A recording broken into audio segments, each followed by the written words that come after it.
정해져 있는데.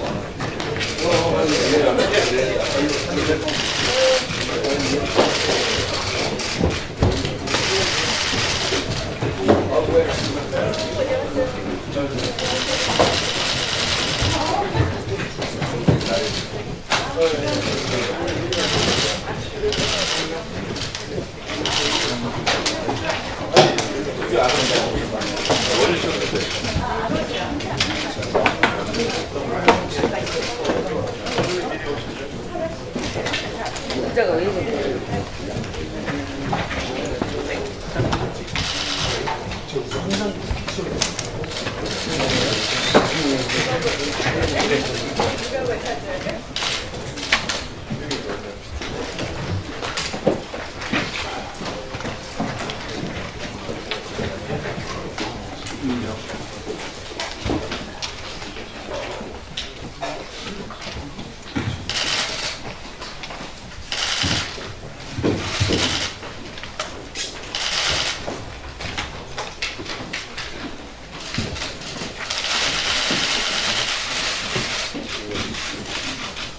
오 5월 10일 원내 대책회의와 국회 특위 연석회의를 시작하도록 하겠습니다.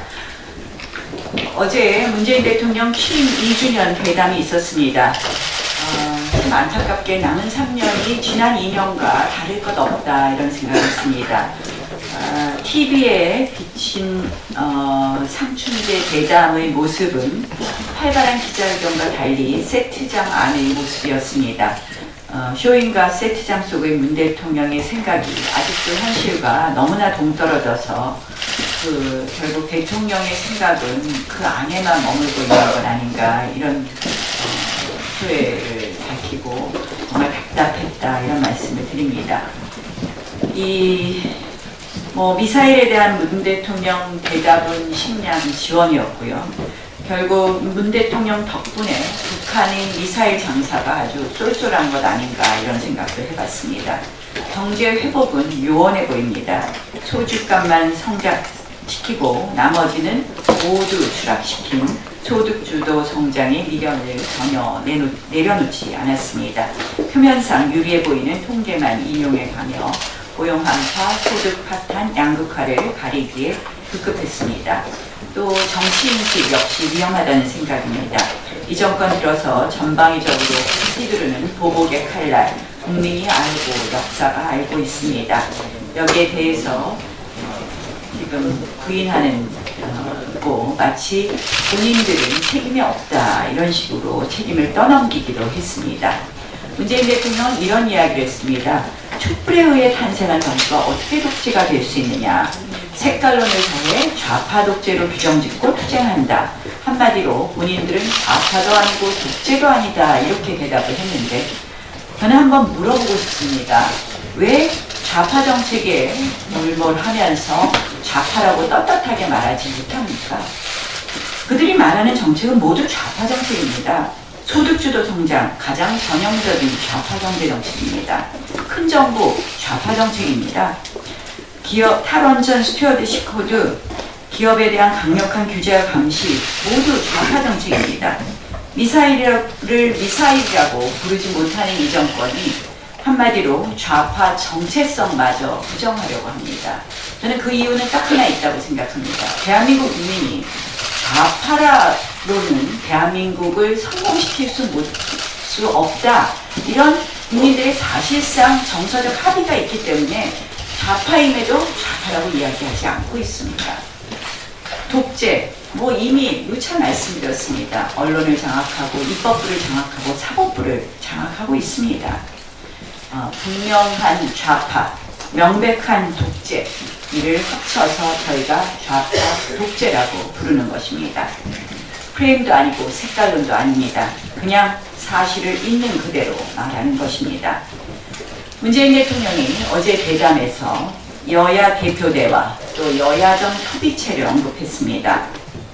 저는 한번 묻고 싶습니다. 114석의 야당은 정말 국정의 파트너로 생각하고 있느냐? 국정 파트너와 대화 상대로 인정하지 않는 이 정부가 과연 대화와 타협의 의지가 있는지 묻고 싶습니다. 제가 사실 제1야당을 제1야당으로 인정하는 여야정 합의체에 대해서는 이미 수차례 그동안 요구해 왔습니다. 그런데 사실상 청와대나 여당의 반응은 제1야당을 제1야당으로 인정하지 않는 여야정 협의체입니다. 문재인 대통령이 말하는 여야정 협의체는 자유한국당을 들러리로 세우는 5당 여야정 협의체, 사실상 범여권 여야정 협의체입니다. 범여권 합의체입니다. 대화 많이 했다, 소통했다, 변명하기 위해 구색 맞추기, 생색내기용 여야정 협의체는 안 됩니다. 행정부와 입법부가 의견을 나누고 이견을 조정하는 진정한 의미의 여야정 협의체의 가동을 제안합니다. 대통령이 나서야 합니다. 청와대와 집권 여당의 올가매논, 경제, 민생, 안보, 정치의 독선 패스트트랙을 멈춰 주십시오. 제1야당도 늘 국민의 눈높이에서 국민을 바라보는 정치하고 있습니다.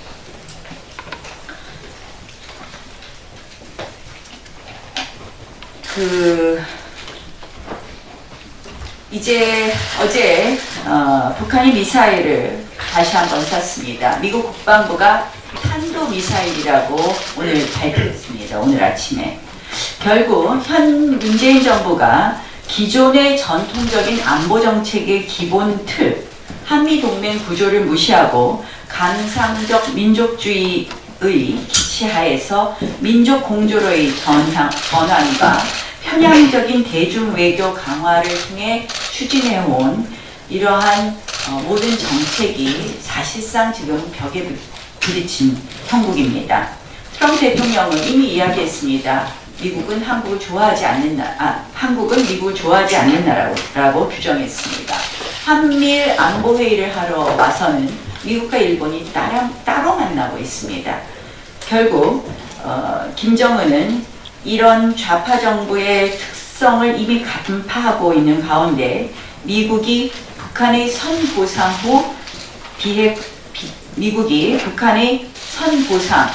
후 비핵화라는 그들의 전략을 수용하지 않을 가능성이 있다고 판단하고 이미 연초 10년사부터 조심스럽게 새로운 길이라는 것을 언급했습니다.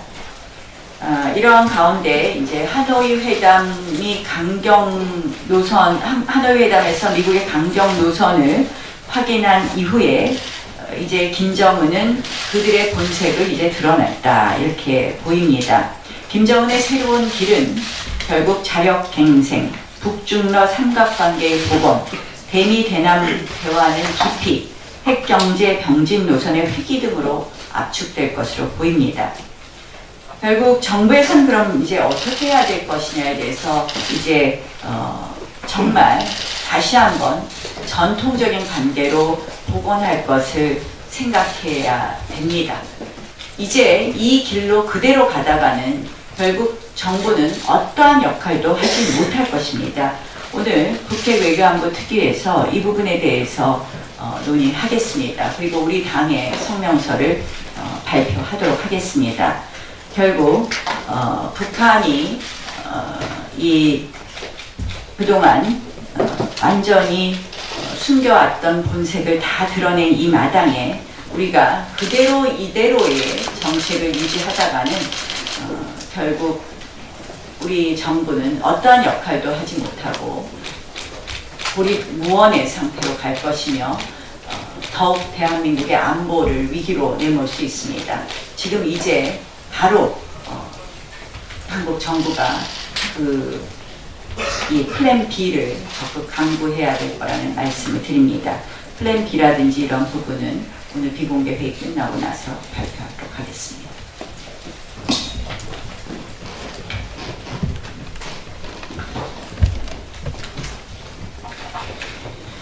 네, 어제 문재인 대통령 KBS 대담 방송을 보면서 우리 국민들은 어제 하루에 사실은 2번의 도발을 경험하는 신기한 하루였습니다. 북한의 미사일 도발이 하나였고, 또 하나는 대통령이 정말 국민한테 이렇게 도발할 수 있구나 하는 것을 지켜보는 괴로운 시간이었습니다.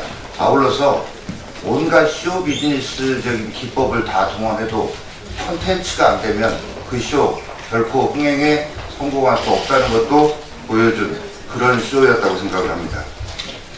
앞서 원내대표께서도 말씀하셨지만 미사일을 미사일이라 부르지 못하고 좌파를 좌파라 부르지 말라고 하는 홍길동 국가로 만들어 버렸지만, 어제는 또 진행자가 독재자를 독재자라고 인용해서 얘기했다고 KBS 게시판이 난리가 났다고 합니다.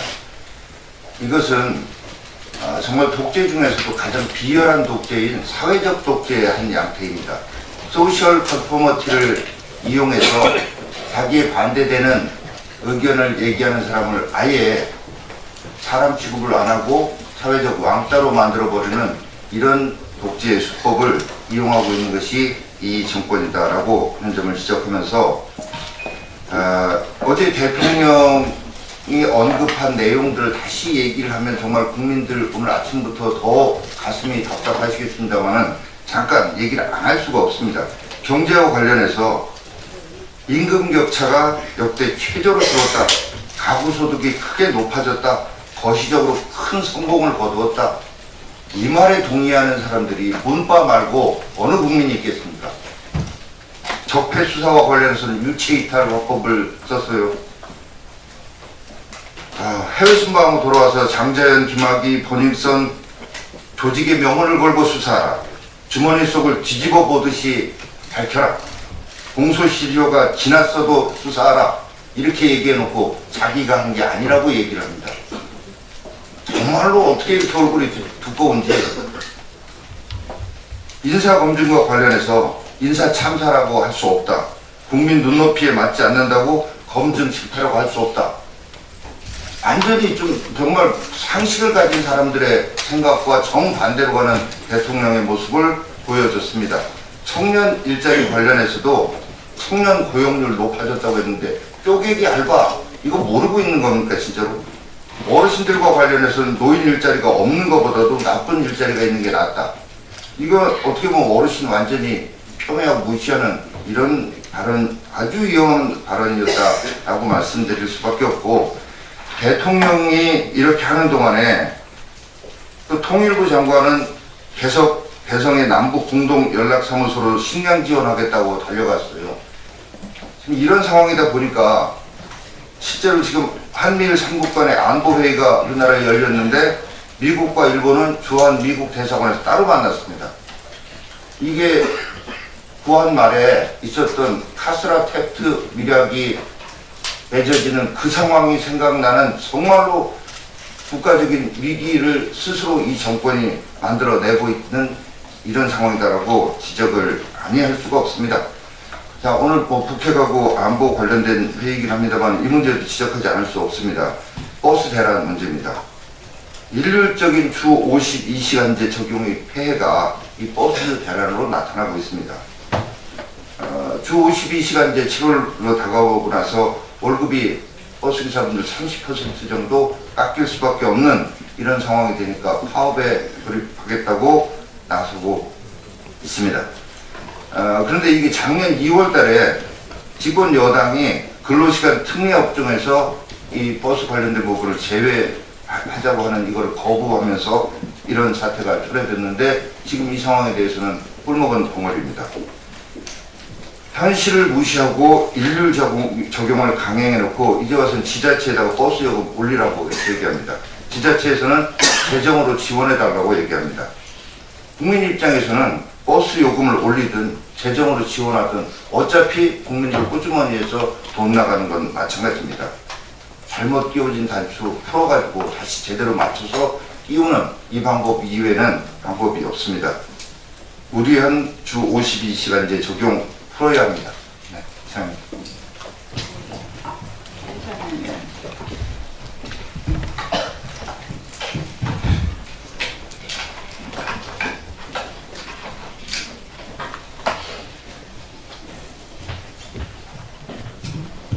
북한이 아시다시피 지난 4월 중순, 5월 초 신형 전술 유도 미사일 발사 실험, 또 어제도 미사일 발사 실험. 정말로 문재인 정부가 대북 인도적 지원을 논의하려고 하는 마당에 이런 미사일 도발로 보답을 했으니 한마디로 기본적인 누리조차 모르는 폐악질이다 라고 규정하지 않을 수 없습니다. 아시다시피 2017년도에 북한은 핵실험, 미사일 도발 16차례 했습니다. 작년에 가짜 비핵화 쇼, 또 가짜 평화 쇼 보다가 최근 들어서 한 달도 안 돼서 무려 3차례 미사일 도발을 했습니다. 이제 본격적으로 가면을 벗고 본색을 드러내고 있는 형국입니다. 문재인 정권이 장기 집권 패스트트랙에 올라타자 김정은 정권도 핵무장 패스트트랙에 올라탄 것입니다. 이것이 한반도 위기의 본질입니다. 그런데 며칠 전 북한의 외무성은 5월 초 단거리 미사일 발사에 대해서 정상적이고 자의적인 군사훈련이다라고 얘기했습니다. 이것이야말로 북한이 계속해서 주장하는 상투적인 또 기만적인 변명입니다. 이는 문재인 정부를 향해서 자기네 미사일을 끝까지 발사체라고 우겨줘서 고맙고 더더욱이 도발이 아니다라고 변호해줘서 기특한 격려의 메시지이기도 합니다.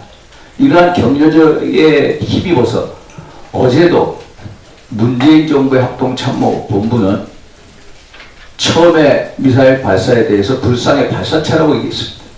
그 발사체를 쐈다고 하는 평안북도 구성이 지난 2017년도 그 전에 계속해서 미사일 발사 시험을 한 전력이 있는데도 또 거기서 쏜 발사체가 무려 내륙을 거쳐서 동해안으로 400km 이상을 날아갔는데도 그렇게 발사체라고 얘기하는 상당한 자신감이 어디에서 오는지 모르겠습니다.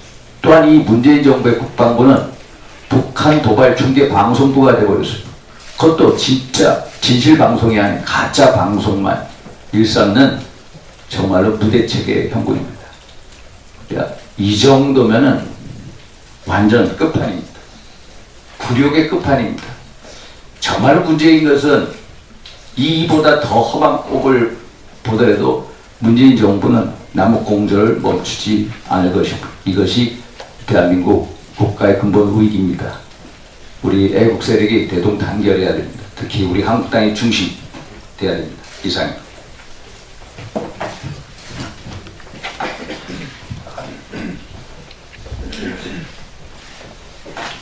네, 어제 대통령 인터뷰와 관련해서 저도 한 말씀 드리겠습니다.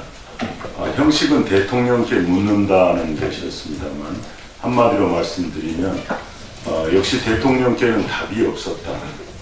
답은 국민에게 있다는 느낌을 갖게 한 인터뷰였다는 생각이 듭니다. 대통령께서 여야 대표와 회동 문제에 대해서 이렇게 언급했습니다. 식량 지원과 남북 문제 북한에서 만날 수 있다고 했습니다. 대통령이 여야 대표를 만나는 것을 마치 선심 베푸는 것처럼 말씀하고 계셔서 굉장히 유감스럽습니다. 식량 지원 남북 문제 국한하겠다는 그 말은 결국 대통령은 하고 싶은 말 혹은 듣고 싶은 말만을 여야 대표하고 함께 하겠다는 그런 뜻으로 보여집니다. 청와대가 밀어붙인 공수처나 선거법 연동형 비례대표제 문제 때문에 국회가 파행이 되고 여야가 고발이 된 상황을 나 몰라라 한다는 것은 정말 무책임한 대통령이다 이런 생각이 듭니다. 미사일 발사와 관련해서도 이렇게 친절하게 설명했습니다. 남북한이 기존 무기체제 발전을 시험하고 훈련을 계속하는 것을 해오지 않았느냐. 북한의 미사일 발사는 그런 측면에서 당연하다고 하는 그런 메시지를 주었습니다. 아시는 바와 같이 그리고 또 구두로 경고한다고 했지만 또 친절하게도 군사합의 위반은 아니다. 이런 또 면죄부를 줍니다. 도대체 우리 국민들이 혼란을 가져올 수밖에 없는 상황. 아시는 바와 같이 우리 대한민국은 사실상 문재인 정부 들어서서 첨단 무기에 의한 훈련은 이미 중지되었습니다. 어제 발표에 의하면 심지어는 우리 신병 훈련들이 20km 군장 행군도 취소한다고 합니다. 이런 상태를 두고 우리 대한민국은 무장해제로 가고 있는데 북한은 미사일 발사가 군사훈련으로서 당연하다고 하는 것은 대통령의 말씀은 우리 국민과 정서에 거리가 있다는 말씀입니다. 오늘 새벽까지 계속된 유엔 인권이사회 제네바에서 지금 열리고 있습니다. 북한 인권에 대해서 많은 나라에서 의견 발표가 있었습니다. 미국은 모든 정치범 수용소를 폐지하고 8만에서 12만에 이르는 정치범을 석방해라. 그리고 초법적인 사형을 척해하라.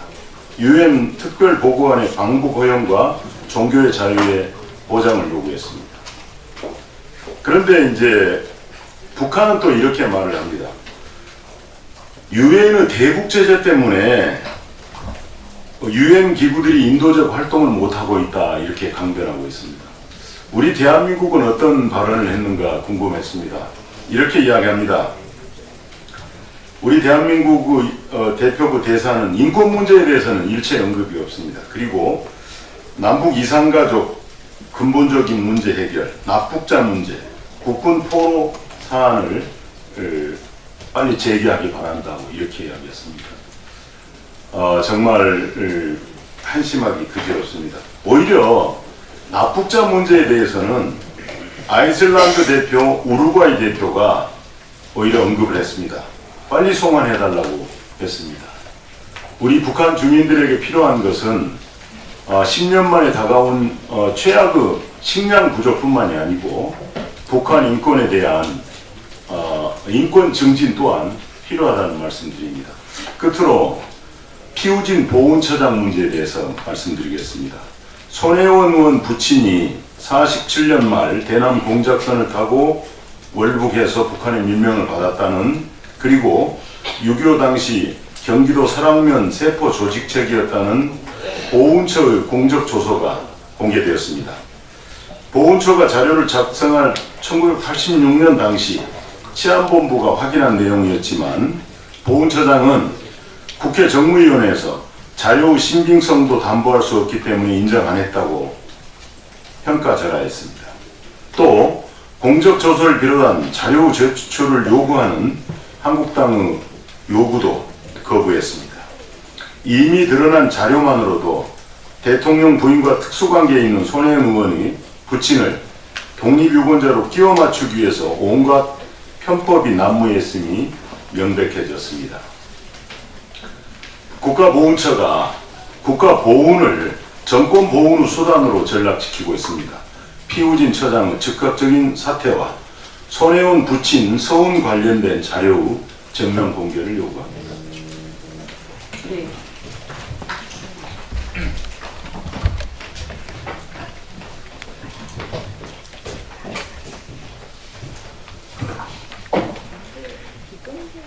네, 김영호입니다. 심리학 용어 중에 확증 편향이라는 그런 증세가 있습니다. 분명히 문재인 대통령은 확증 편향 증세를 보이고 있다 이런 생각을 합니다. 그것은 뭐냐 하면은 본인이 결론을 내리고 나서 모든 정보를 그 결론에 끼워 맞추기입니다. 지금 경제 상황에 대한 그 인식을 보면 심각한 확증 편향 증세를 보이고 있다. 전반적으로 봤을 때 경제가 성과가 있다라는 결론을 내려놓고 거기에 맞는 통계를 여기저기서 끌어다 대는데 어느 국민이 이것을 용납하겠습니까? 대북 문제만 해도 그렇습니다. 2년 동안 그렇게 북한 정권의 눈치를 보면서 남북 관계에만 올인을 했으면은 어느 정도 성과가 있어야 되는데 결과는 처참합니다. 북한으로부터 대한민국은 중재자가 될 자격이 없다. 민족의 이익을 옹호하는 당사자로서 더욱더 북한 편을 들어달라 라는 것이 지금 사실 북한의 미사일 도발이 보여주는 그 증거인 것입니다. 그럼에도 불구하고 이것이 남북 군사 합의 위반이 아니다 이렇게 이야기하고 있고 대북 식량 지원에 또다시 열을 올리고 있습니다. 저는 오래전부터 북한에 대해서는 인도적인 식량 지원을 해야 된다는 주장을 오랫동안 해왔습니다. 하지만 그것도 순서가 있는 것이고 때가 있는 것입니다. 북한이 계속해서 미사일 도발을 하고 있는 이때에 여야정 협의체를 해서 대북 지원, 식량 지원 이런 것을 하자라고 하는 것은 상황 판단이 잘못돼도 정말 크게 잘못됐다, 이런 말씀을 드립니다. 끝으로 우리 군 당국에게 호소합니다. 경고합니다. 다른 부처는 모르겠지만 국방부 또 군은 안보 대비 태세에 모든 것을 걸어야 됩니다. 그럼에도 불구하고 북한의 미사일을 보고 미사일이라고 그랬다가 또 이것을 그냥 발사체라고 하는, 이렇게 용어를 바꿔가면서 이렇게 지금 하고 있습니다. 연간 50조 원에 달하는 막대한 국방 예산을 쓰는 군이 과연 대한민국 영토와 국민의 생명을 지킬 의지와 의사가 있는 것인지 묻지 않을 수가 없습니다. 우리 군은 정말 정신 똑바로 차리고 대한민국 안보 대비 태세에 최선을 다해주기를 간곡하게 요청합니다. 이상입니다. 이은재 정보위 간사님. 오늘은 회의를 이렇게 하겠습니다. 이은재 정보위 간사님 말씀입니다. 네.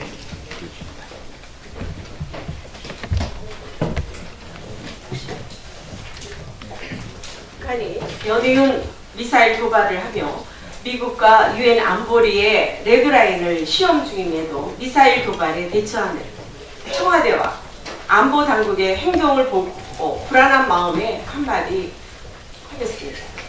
전 북한은 북미 회담 결렬 후에 당장 판을 깰 수도 교착 상태를 두고만 볼 수 없는 현상 타파를 위한 수단이 군사적 도발 이외에 다른 마땅한 수단이 없는 상태임을 알고 미국과 유엔 안보리의 레드라인을 의식해서 선택한 교육주책이 이런 단거리 미사일 도발입니다.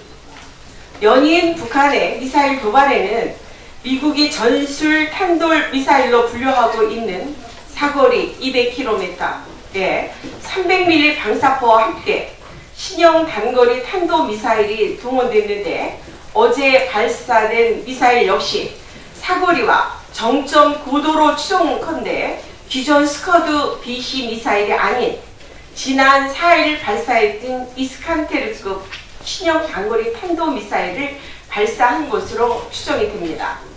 아시다시피 이번 북한의 신형 단거리 탄도미사일이 위협적인 이유는 포물선 궤적을 그리는 일반 탄도미사일과 달리 정점 고도 이후에 방사포탄 궤적과 유사한 저고도 비행으로 사드로도 유격이 불가능하기 때문에 일부 외신은 수도권에 떨어지면 남한 인구 절반을 괴멸시킬 수 있는 위협적인 것으로 보도하기도 했습니다. 북한의 미사일 도발 배경은 우선 미국을 상대로 빅딜 방침의 철회를 요구하는 압박과 함께 북미 간 합의인 미사일 발사 동결 대상은 ICBM으로 국한되는 것인지를 탐색하려는 의도로 북미 대화 모멘텀 유지를 위한 미국의 인내를 시험하겠다는 의도가 있습니다. 그러나 우리에게 이번 북한의 단거리 미사일 도발에 갖는 의미는 단 한 가지로 명확합니다. 특히 문재인 대통령 취임 2주년을 맞아 추가로 미사일 도발을 한 것은 비핵화를 위한 북미 대화와 상관없이 그동안 정상회담 해주고 미사일 안 쏘고 참아준 대가를 통 크게 내놓으라는 공개적 협박 아니고 무엇이겠습니까? 그런데도 문재인 대통령은 지난밤 대담에서 북한의 노골적인 무력 도발에 대해서 경고하고 싶다거나 또는 군사합의 위반은 아니라면서 오히려 북한을 이해하는 입장에서 식량 지원을 계속 추진하겠다고 했습니다. 미사일 위협에 직접적으로 노출된 국민, 특히 수도권 주민들의 안보 불안을 해소시켜 주기는커녕 북한에 대해서는 단 한마디 말도 못하고 미사일 협박에 굴복해 조공바치듯 식량부터 지원하겠다는 문재인 대통령의 인식은 참으로 기가 막히다라고 볼 수 있습니다. 그것뿐이 아닙니다. 지난 1차 도발 당시에 우리 군은 북한이 발사체를 쏘기 바로 전날인 3일 군사장비 이동 사실을 포착을 했으나 이동 규모가 작고 일상적인 수준이라 판단해서 상부에 보고조차 하지 않았습니다.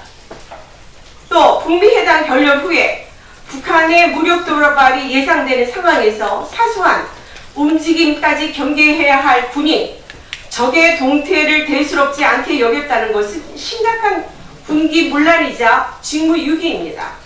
만약 실제 상황이었다면 우리가 어떻게 됐겠습니까?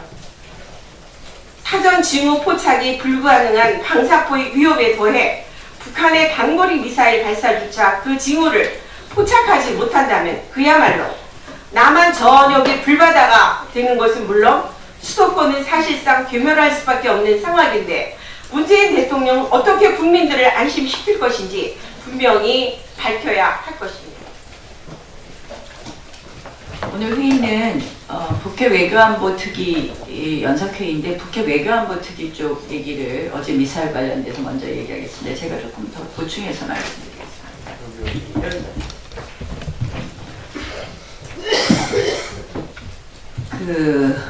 북한이 그동안 이제 북한의 미사일에 대해서 발사체, 전술 유도 무기 이렇게 문재인 정권이 과대 포장지를 씌웠습니다. 그 과대 포장지가 어제의 미사일 도발로 완전히 다 뜯겨버리고 말았습니다.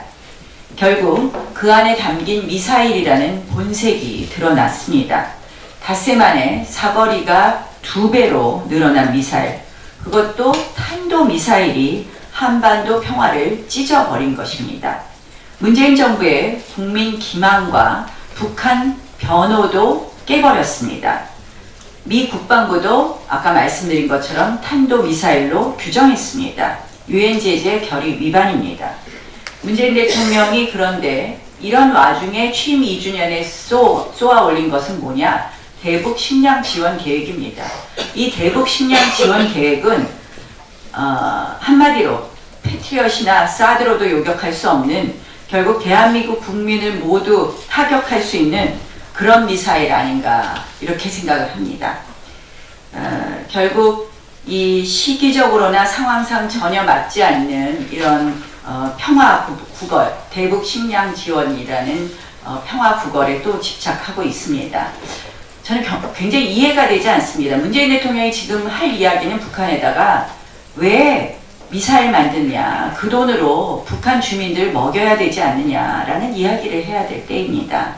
그것이 상식적인 대한민국 대통령 아니겠습니까? 북한이 이제 핵보유국이 되겠다는 지금 의도를 명백히 하고 있는데, 우리가 지금 해야 될 거는 아까 이제 플랜 B를 말했는데, 북한은 핵보유국이 되겠다. 이제 미국 설도 잘 안 되니까 결국 대한민국을 세차게 흔들어서 대한민국 국민 돈 뺏겠다는 겁니다. 그렇다면 지금 우리 정부가 할 것은 북한의 요구를 들어주는 것이 아니라 북한을 설득해야 됩니다. 결국 북한 정권이 아니라 북한 주민을 품는 그런 정책으로 가야 됩니다.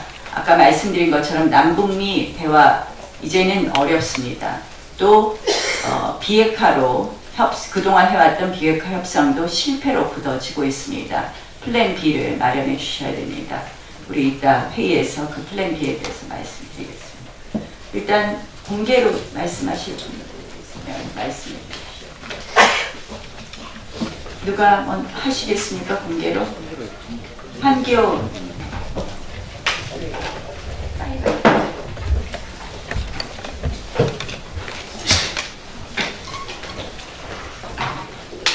국회특위 참의위원입니다.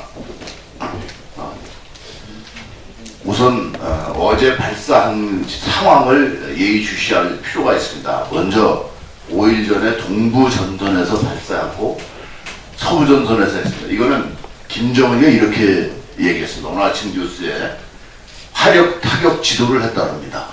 그러면 앞으로 세 번째는 어디서 할 것이냐? 우리 대한민국 국방부에서 알고 있는지 이 자체를 다시 한번 질문하고 싶습니다. 틀림없이 서부에서 하고 동부에서 했으면 중부에서도 할 겁니다. 이것이 시간이 일주일 안에 할지 열흘 안에 할지 모르지만 현재 진행하고 있는 상황을 봐서는 할 수 있다는 가능성이 아주 높습니다.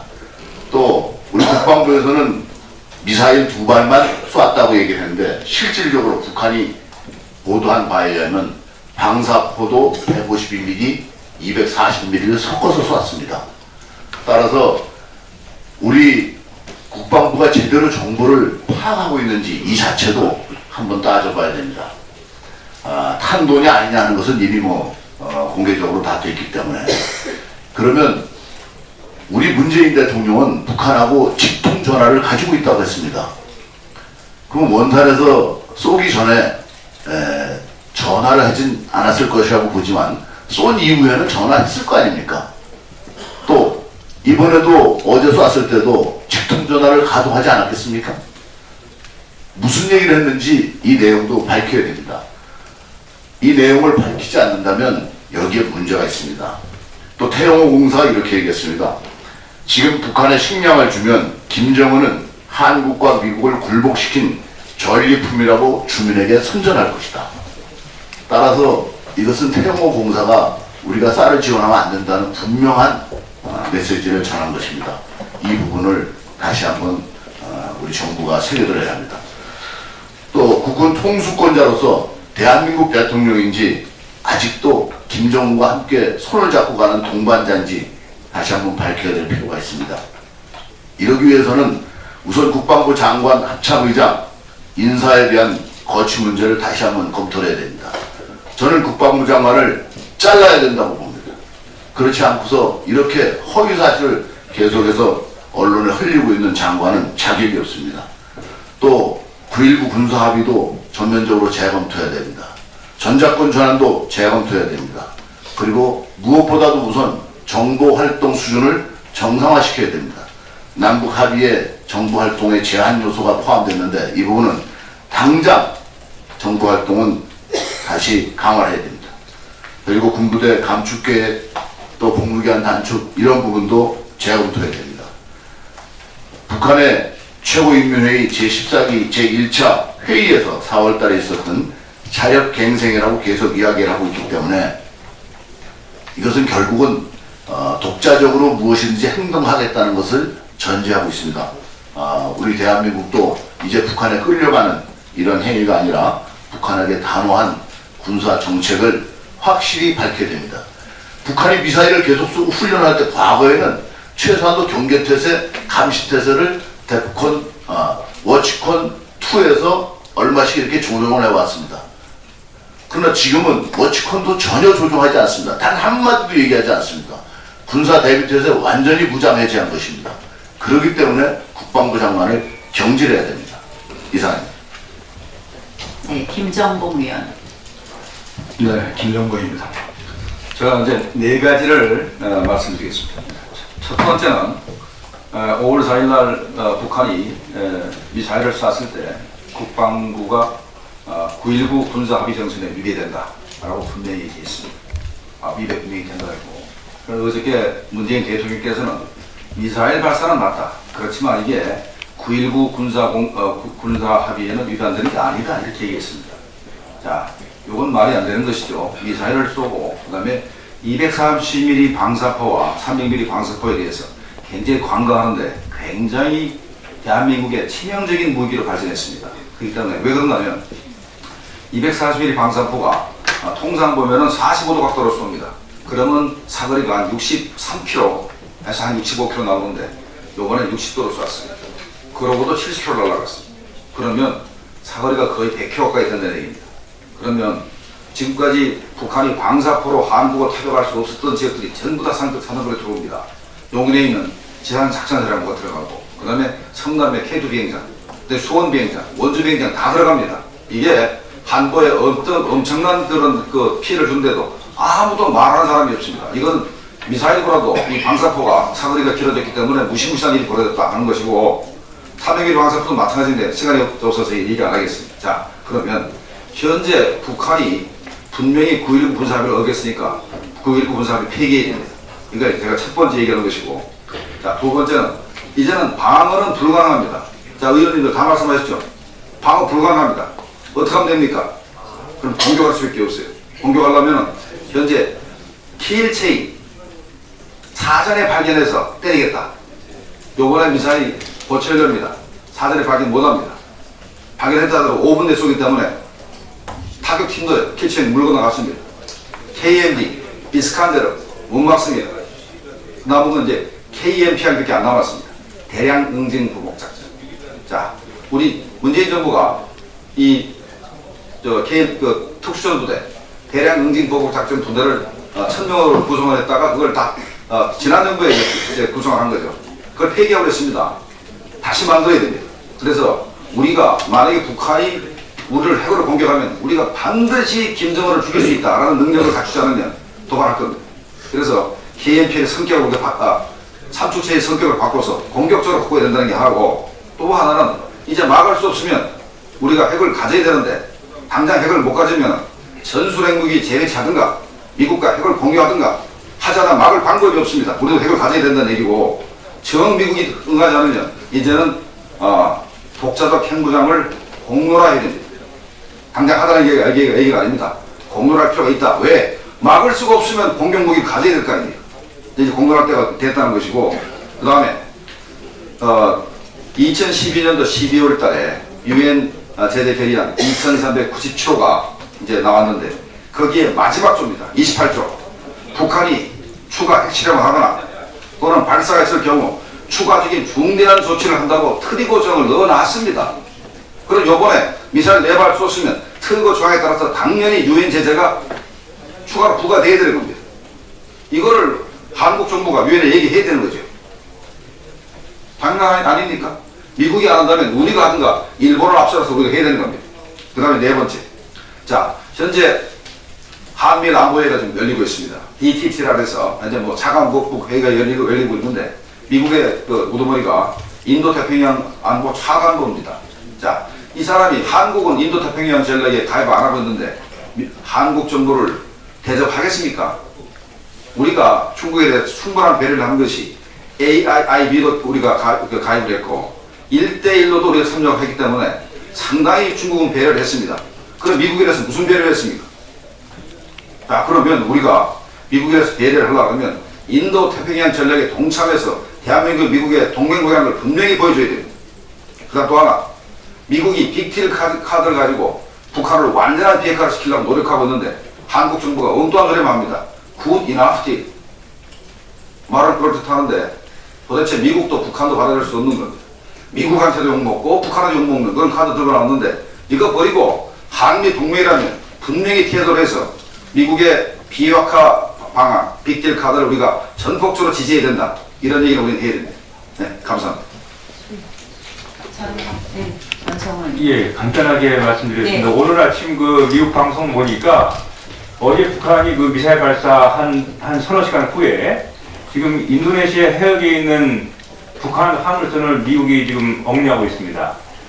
예, 이거는 그 미사일 발사에 대한 당연한 그 대응 조치라고 보고, 이런 상황을 볼 때는 앞으로 상당히 그 미국과 북한 간의 관계가 상당히 강대강으로 치닫을 가능성이 많고, 거기에 따른 안보적인 여파는 결국 고스란히 우리 국민들의 몫으로 떨어질 것이기 때문에 그런 부분에 대해서 여러 가지 다양한 그 다각적 조치가 필요하다고 생각합니다. 네, 수고하셨습니다. 김태호 의원 하시겠습니까? 네. 네. 우리 팩트를 정리를 우리 정부가 안 하고 있는 것 같아서 제가 그 부분만 말씀드리면, 안보리 결의의 명백한 위배입니다. 어중간한 얘기를 하시면 안 됩니다. 1874-2087 그거 한번 보십시오. 1874호는 모든 탄도미사일 기술을 이용한 발사를 금지하고 있습니다. 2087도 거듭해서 핵 미사일 활동을 금지하고 있습니다. 근데 이게 명백한 위배인데 이게 위배가 아닌 것처럼 자꾸 우리 정부가 말을 흐리는데, 이거 자유한국당에서도 결의문을 들이대고 명백하게 주장을 하실 필요가 있습니다. 그 다음에 이 남북 군사합의 부분도요, 좀 흐리다게 자꾸 우리 군도 그러고 정부도 그러는데, 판문점선언, 평양 공동선언, 남북 군사합의 이 세 가지 문건에 기본되는 가장 큰 목표는 상호 적대 행위 중단입니다.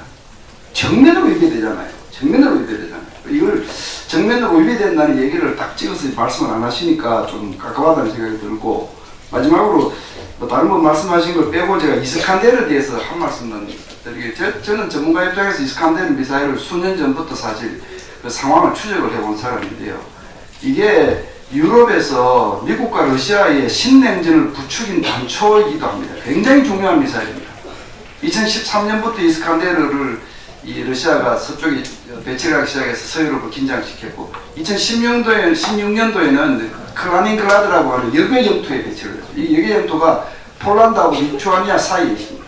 이게 이제 서독까지, 독일까지 다 사정권에 넣고 해서 독일 긴장하고, 이게 신냉전의 단초가 된 굉장히 중요한 무기입니다. 속도가 빠르고 뭐 우리 방어가 안 되고 아까 다 말씀하셨죠. 이 한국에 대해서는 이거 정말 대책을 세우지 않으면 큰일 날 수 있는 무기고, 북한과 러시아가 이 이스칸데르 미사일과 어떤 협력을 하고 있는지 정말 이거 파헤쳐야 되는 그런 문제입니다. 저는 이번에 북한이 그 발사장을 발표하는 걸 보고 제가 관심 가지고 보던 이스칸데르하고 똑같이 생겨서 깜짝 놀랐어요. 근데 이게 지금 가벼운 상황이 아닙니다. 예, 거기까지 하겠습니다. 네, 수고하셨습니다. 예, 김성태.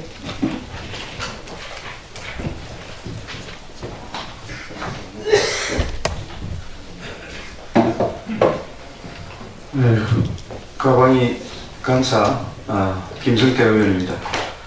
고용노동부에서 양성동 KBS 사장을 근로기준법 위반 혐의로 기소의견을 검찰에 송치했습니다. 양성동 사장은 진실과 미래위원회라는 불법적인 위원회를 만들어 문재인 정부에 반하는 인사를 청하기 위한 작업으로 이 위원회를 운영했습니다.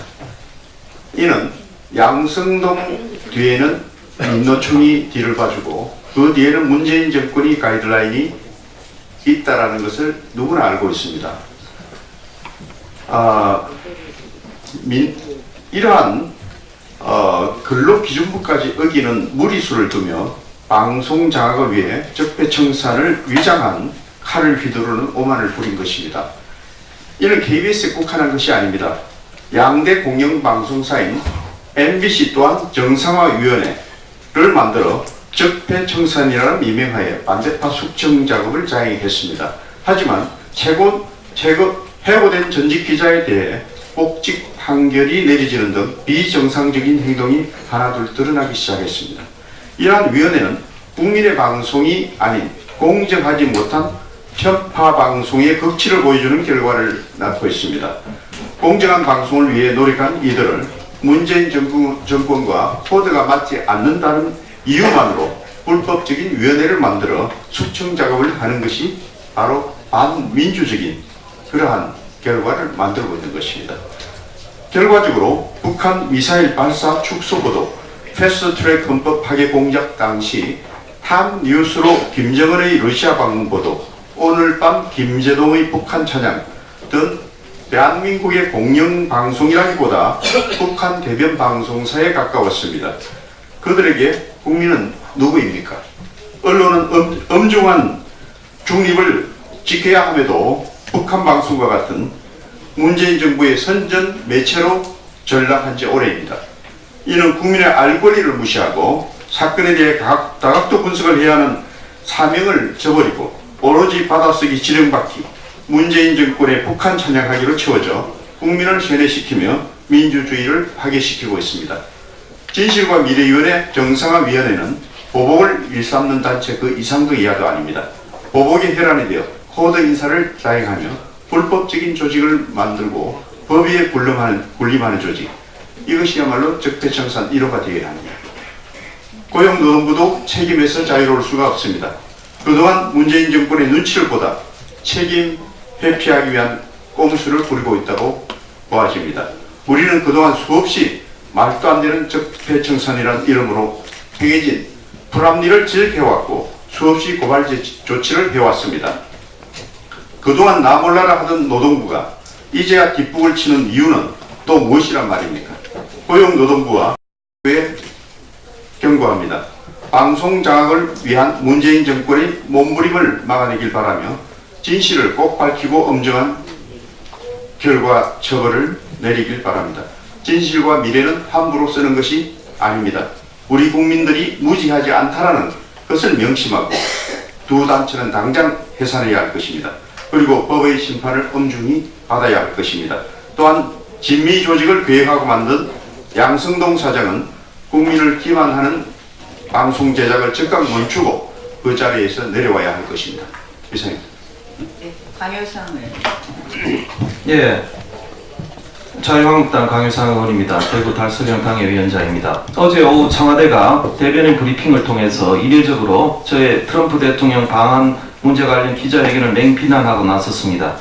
트럼프 대통령의 방한은 국민적인 관심사입니다. 이러한 중차대한 사항을 의전 외교 활동을 통해 국민께 소상히 밝히는 것은 헌법기관으로서 또 야당 국회의원으로서 너무나 당연한 책무입니다. 이러한 기본 상식도 망각한 청와대 대변인의 상식 밖 논평에 심히 유감을 표합니다.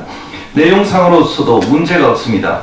트럼프 대통령의 방한 형식과 시기는 추후 실무 협의 과정에서 얼마든지 바뀔 수 있습니다. 하지만 제가 공개한 한미 정상 간 통화 내용은 미국 외교 소식통을 통해 파악된 근거 있는 사실임을 다시 한번 밝힙니다.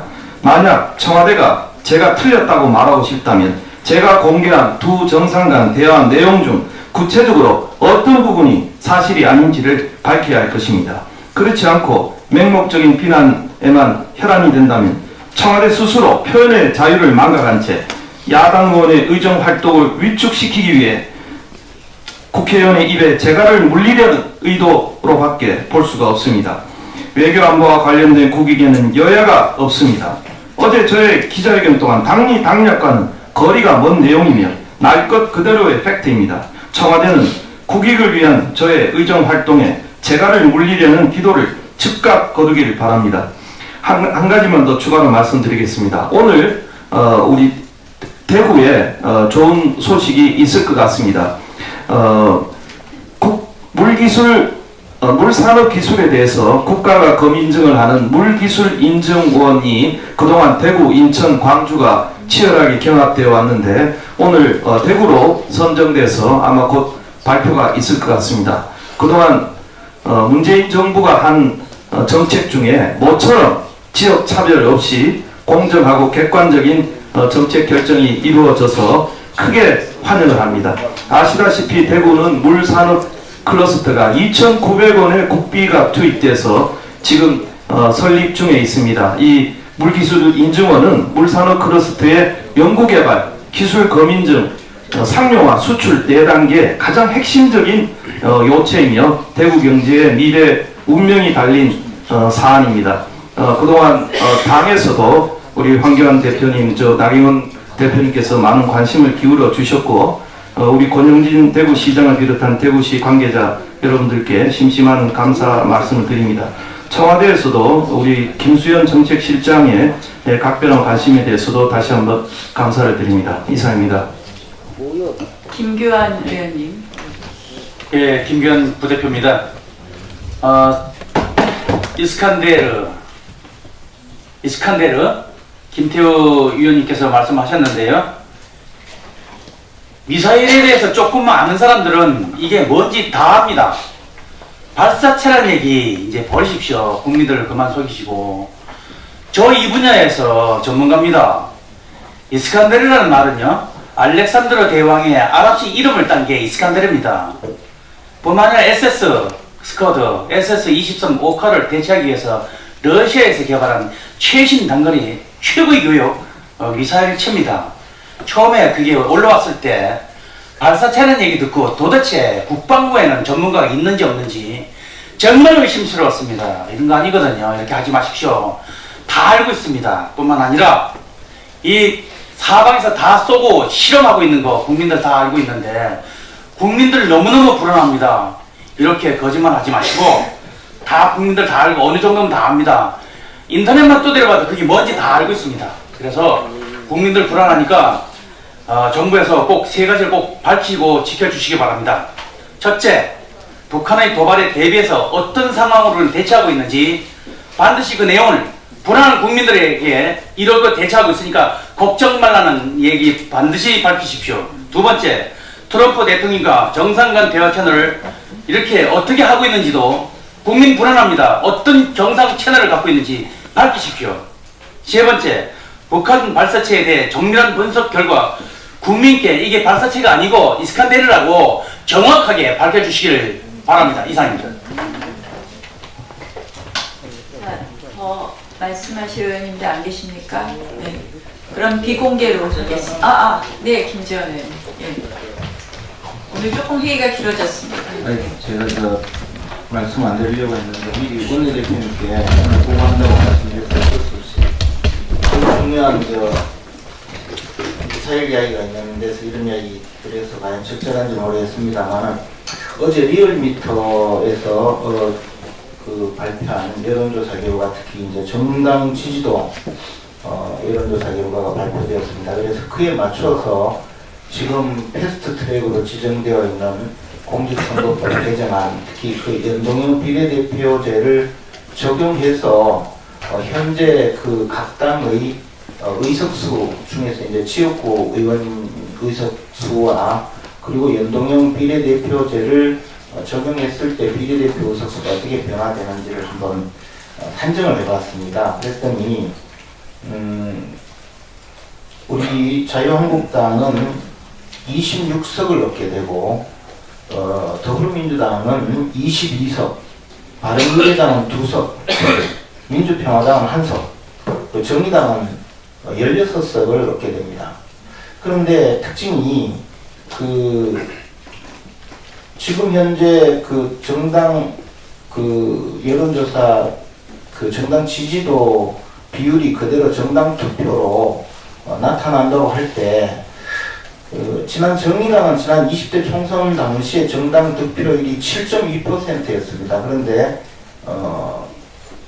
어제 정당 지지도 8.4%로 산정했을 때, 즉 1.2% 증가가 되었는데 의석수는 3배가 올라서 비례대표가 12석이 됩니다. 즉 4석을 얻던 정당이 12석이라는 그런 불로소득을 얻게 되고 나머지 정당은 전체적으로 전부 의석수가 줄어들게 됩니다. 그래서 우리 당은 현재 산정에서 114석에서 112석으로 줄고 더불어민주당은 128석에서 124석 그리고 바른미래당은 28석에서 15석 그렇게 13석이 줄어들고 민주평화당은 14석에서 13석 한 석이 줄어들고 정의당은 현재 6석에서 18석 12석이 늘어납니다. 역시 총 전체 3배가 늘어납니다. 이것은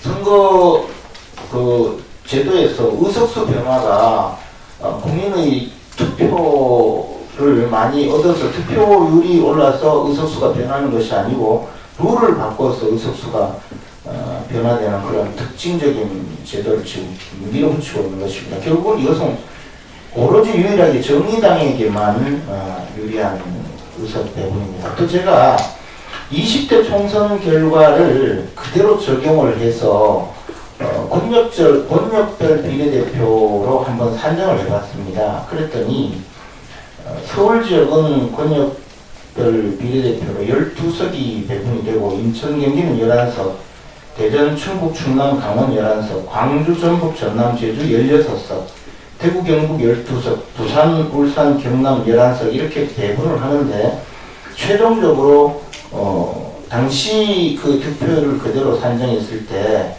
우리 당은 서울에서 2석, 민주당은 1석, 국민의당은 7석, 정의당은 2석 이렇습니다. 그리고 인천 경기에서 새누리당, 현재 자유한국당은 2석, 민주당은 2석, 국민의당은 6석, 정의당은 2석.